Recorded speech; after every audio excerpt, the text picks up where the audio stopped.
Hello, everyone, and welcome back to Sports Today. So it's the weekend, or the week rather, that the UEFA Champions League knockout rounds quarterfinals getting underway. The excitement's definitely palpable. We have some really good fixtures lined up, and to talk about those, we're joined by former England, Liverpool, Manchester City, and many other clubs that he's played for. Can't list off all of them. David James, David, how are you doing? Namaste. Yes, I'm very good. Thank you very much. Right. Like you said, we're looking forward to some wonderful football this weekend. This week, sorry. So can't wait. Yeah, so let's just quickly get down to a question regarding one of your, former clubs. So Manchester City drawn up against Bayern Munich. It's probably the one clash everyone's really excited about. Now, assuming Manchester City get through Bayern, and Bayern have been a tough nut to crack, do you think this would be arguably their best chance to win it since they last made the final in, 21, if I'm not wrong? Yeah, I think what I found interesting about this whole season, obviously Erling Haaland has to be mentioned because of his amazing goal scoring feat so far this season. But I've been to many Manchester City games live, watching them play, and I've noticed something different. And it's not just that Erling Haaland has made their performances different. I just think the way that Man City have approached different games, there's been a development in the style of play. And I think the onus is actually, for the first time, on Man City trying to win the Champions League. Not that they haven't tried to win it in the past. I just think that this time round, Pep is experimenting in such a way that the want is the Champions League title. Is it their best chance to get past Bayern to start with? Obviously, because Bayern are in good form themselves. It gives them a better chance of winning it. But I just think that Erling Haaland is the key figure in Manchester City's attempt to win the Champions League. And yes, they still want to win the Premier League, but the focus seems to be a little bit more on the Champions League than I've seen before. Obviously, and you were mentioning that obviously, Bayern have actually been in fine form. They yet to draw or lose a single game in this tournament. And considering they were drawn in a tough group that included Barcelona and Inter Milan, that's some feat. They surprisingly sacked their manager mid-season, but in Thomas Tuchel now, they have a manager who knows what it takes to win the Champions League, ironically against Manchester City. Do you think he can now do the same with Bayern, get them that other Champions League first since 2020, and prove that, okay, Bayern actually did absolutely the correct thing, sacking a young, promising manager, Nagelsmann, going to a proven winner like Tuchel? Well, I think the only way that becomes correct or the right decision is if Bayern win the Champions League. If they don't win the Champions League, I mean, the Bundesliga, of course, is still up for challenge. So if they don't win the Champions League, then that will be seen as the wrong appointment or the wrong sacking.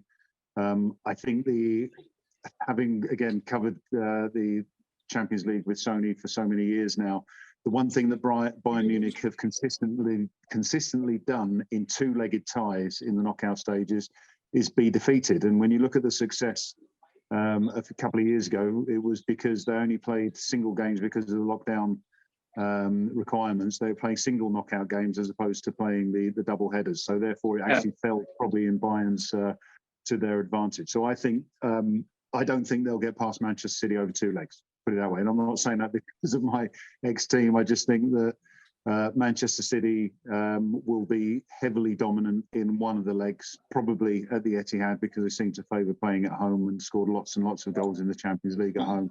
But I think in the end, there will be a question mark over Tuchel's appointment based on the fact that Bayern Munich will not get past this round.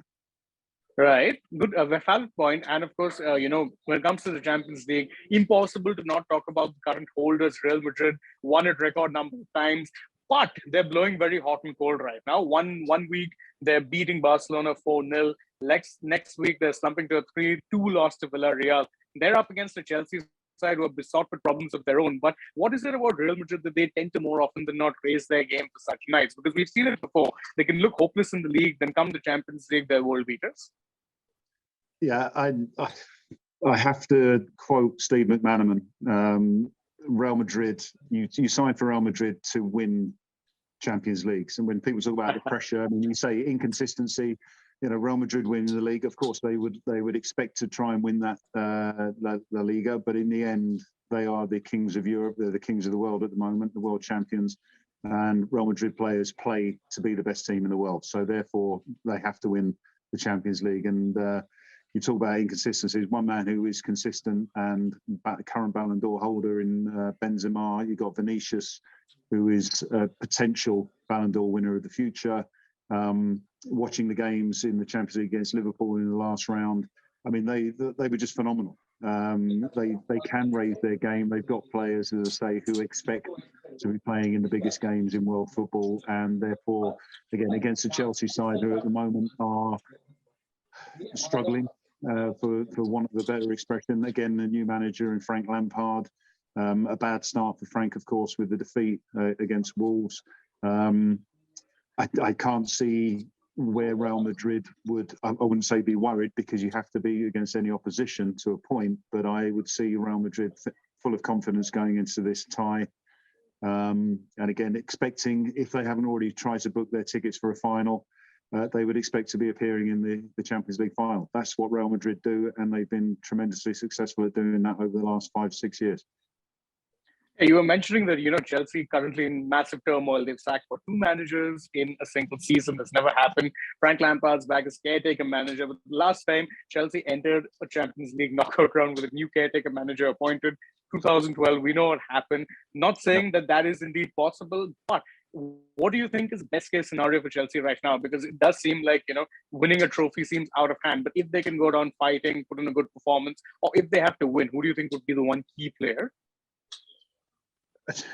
Well, I mean, you can mention anyone. I mean, the one of the anomalies with Chelsea is, I mean, the team is full of world-class footballers. And I think adding to the frustration for Chelsea players and fans alike, that with the amount of quality that they have, they're not producing the kind of results which the team should dictate. I mean, the one inclusion which I think coming in so recently from a long time out is N'Golo Kante. I mean, he's a game changer. I like to refer to him as spell check, because usually when there's a mistake, he will correct it. That's the way that this guy plays.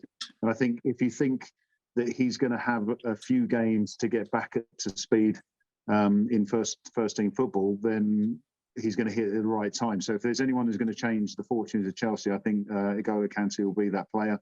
And he's going to have to be at his best, I think, against the Real Madrid side. And the important thing here, again, when you look at this Real Madrid side, what they did last season, the confidence that they have, and the fact that they never give up and they proved it against Chelsea. I was at the game last season when Chelsea were essentially through, and Real Madrid thought otherwise and proved otherwise, and managed to overcome the deficit to win the game. The same things will apply. So even with Chelsea, if they were to lead at any stage in this tie, unless the referee's got the whistle to his lips and the game's going to be called off or finished, Real Madrid will believe that they've got a chance of winning. Absolutely. And just one last question. I think this time around you have 3 Italian teams in the quarters. It's been quite a long time since you've seen that much representation from Serie A. If you had to pick one team to potentially make a run to the finals, who would it be, considering? Oh, very, very interesting call. I'm loving what Napoli are doing this season. Yeah. And granted, I mean, AC Milan did beat them the other week 4-0 at home, and you could look at that one result as maybe something that would have an influence on the rest of the season, especially with the Champions League. But I just think that they're in such a dominant position in Serie A that they don't have to win every game. They had a weakened side going into that match. But like Real Madrid, this is a side full of belief, full of confidence. I think they believe that they can beat anybody. No one would have expected them to be at this position at this stage of the competition. No one expects them to go on and win the title, but I think they have the potential. We're talking about Man City in one breath with Erling Haaland. We're talking about Bayern Munich potentially with new manager. We're talking about Real Madrid and their grip on this trophy. Napoli could be the team that upset all the big boys. Full of confidence. I wouldn't say nothing to lose, because losing football is something that no one wants to do. But I just think that this is a side that could really, really upset European football in a positive way. That's an interesting call indeed, and we hope you're right, because what we really do need in football right now is some nice, interesting results. Well, thank you, James, so much for joining us for this interaction, and thank you guys for watching on Sports Today. Please don't forget, like, share, subscribe, follow us on Twitter, Instagram, Facebook as well. Leave us a comment, James. David, thank you once again for joining us. It was fun having you. Thank you very much. And don't forget, if you're in the Indian subcontinent, you can tune into all of the UEFA Champions League action on the Sony Sports Network. That's the place to be. Thank you once again.